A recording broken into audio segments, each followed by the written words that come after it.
Hi, muchachos and muchachas. This is the knife detector again, and guess what? I got another knife video, and this is the second to the last video in my series on Stockman knives, guys. So what I have here for you today, my friends, is a Camillus Stockman. And this is a smaller Stockman. It's about the size of an old-timer 34OT. So let's check the length on that bad boy. Let's see. The length in the closed position is 1, 2, 3, and about a third. 3 3/8 of an inch, I believe. 1, 2, 3, 4. 1, 2, 3, 4, 5, 6, 7, 8. Yeah, it's about 3 3/8, give or take, of an inch. So that is pretty much the size of an old-timer 34OT. Now, was this made to compete against that during that time? Well, it was made about the same time period as they made some of those 34OTs, I think. And you can see right there, Camillus. And it's got the long bar right there. It's got the long bar under the Camillus. That means this old boy was made from the 1960s to somewhere in the 70s. We got brass liners, and let me tell you, it takes a really good edge. And I really like the way this Delrin looks on this knife. I mean, it really does look a lot like Stag. I mean, when you have a knife like this in your pocket, you pull it out, it really looks like an older knife. And that Delrin might actually fool some people, people that may not be as familiar with the brand or with the knives that are made with Delrin, and they may actually think that this is Stag. In fact, I bet you this type of Delrin has fooled quite a few people at garage sales before. Where did I get this bad boy? I picked it up on eBay. I paid very, very little for this knife. I think I paid about 10 or 12 bucks for this knife, as memory serves. You know, this is the kind of knife that's just going to fall into your pocket like a torpedo.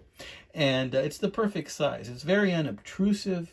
It's just going to be right in there. It's not going to leave a big imprint. If you're worried about it taking up too much pocket space, it likely will not do that. At the size that this knife is, it will not take up too much real estate in your pocket.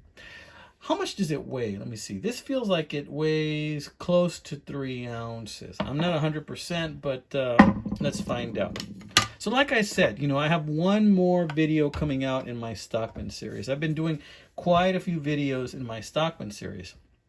And I got one more coming out on Friday. 1.9. I was off by probably about an ounce. 1.9 ounces is not a bad deal for a real pretty knife like this. Now, when I get a knife that's used like this, I usually don't do an extensive cleaning. As you can see, you know, I did clean up some of it on the inside, but this is never going to be a beauty queen.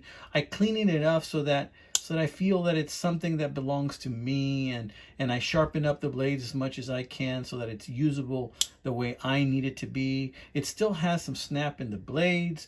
If you're interested, it's a number 73. This is a Camillus 73, and you know, it's got your standard 3 blades that a Stockman would. You got your clip point, you got your sheep's footy right there. Very nice. I mean, that looks like it's had very little use, my friends. Look at that. And then you got your spay blade. Look at that pretty spay blade. Again, very little use. This looks like it was just stored away. I did do a little bit of cleaning because it did have a very thick patina on it. Now, as you can see, it still has some of that patina on it. I'm not quite done. I left it. The entire blade looked like this, but I ended up doing a little bit of polishing on it with some 2000 grit sandpaper. This side came out much better. But all the blades look like that when I got it, and that may be why I got it cheap. A lot of times you can get a knife like this that's a really good used knife, and you can get it cheap because people just don't want to invest the time to clean it, or because they don't know how to clean it and they're worried about cutting themselves. So they send it to people like you and I that really don't give a darn if we cut ourselves, because we collect knives and we cut ourselves so many darn times that we're pretty much immune to tetanus and all that other stuff. I'm just kidding. We're not immune to tetanus, so please be careful. We don't want you to cut yourselves, my friends. We don't want you to hurt yourself unnecessarily. But, it does happen, and we're used to it because it's part of the hobby for us. It goes with the territory, as they say. But in any case, check this little beauty out. Still got a lot of life left in it. And it's likely from the mid-70s, around that era. Look at that deep Delrin. Look at the texture on that. I mean, this really does look like stag. Gosh. I mean, if I look at it long enough, it tends to almost fool me into thinking that it might be stag. Jeez. So in any case, I have one more knife video coming up in this series. Is it stag? I mean, man, this Delrin it looks so much like stag. But I have one more Stockman video coming up in this series, and that's going to come up on Friday. Now, that doesn't mean I'm going to stop buying Stockmans, because I tend to be addicted to buying these types of knives. I really like Stockman knives. It's just one of those knives that I absolutely love to collect. But I found another type of knife that I didn't have any of, and lately I've been really looking at that type of knife and thinking to myself, maybe you should get a couple of these. When I did a video on that Bullfrog Congress a while back, I started to like that style of knife, the Congress. But then I saw that there was also something called a half Congress, and I've known it's existed for a while. I've never had one, right? And I'm really starting to like the way some of these thinner knives with two blades feel in my pocket. Knives like, slip joint type knives, like maybe a knife with two blades, like a Sunfish or a Whittler pattern, two blade Whittler. Maybe even a two-blade barehead jackknife, or maybe even a single-blade barehead jackknife, I'm really starting to enjoy the way those feel in my pocket and the simplicity of having something in there that'll just slip right in and it'll get the job done, right? Or maybe even a muskrat, which I also like.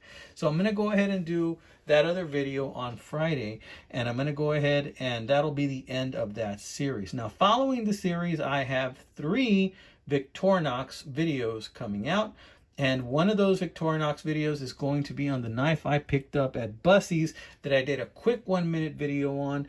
I believe it's the hiker model, and I'm going to go into a little bit more detail in regards to that and show you how I used it recently when I was setting up my office and I forgot my drill at work, and I needed to do a little bit of an improvisation to set up a little shelf that was part of my used desk that the people at my office let me have so that I could use for my office, So guys, I hope you guys are having a fantastic week. Remember, it's Monday. A lot of us are working hard out there. You want to be careful out there, and I pray that all of you guys are safe, and that you guys are well with your families. All right. So this has been another episode of The Knife Detector. Hang in there, guys. And guess what? These deals, they're just around the corner. It could be at the very next yard sale that you see. It could be at the flea market that's in the next city. Or it's just a click away on eBay to get you one of these beauties that most people wouldn't even give a second look to. Except for old guys like us. All right, guys. Take it easy, amigos.